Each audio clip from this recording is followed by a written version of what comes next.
ko alam kung bakit ka mahalaga, na kapag wala ka, hinahanap kita.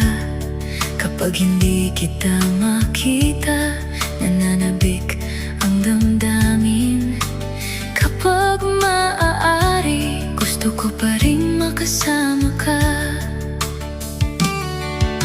Hindi ko alam kung bakit ako masaya kapag nakakausap kita, nakikita.